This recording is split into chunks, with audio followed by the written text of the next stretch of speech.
On this delicate morning, my friend the black bean tree is not to be ignored. Like the honey eater sitting on her tiny nest needs. The rufous whistler sings me a smile. The crow's voice is low and reverent.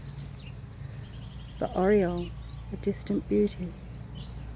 My garden brings solace, and the honey eater and I watch each other with curiosity, while the willy wagtail dances on the back fence, and upon the breeze I feel joy return.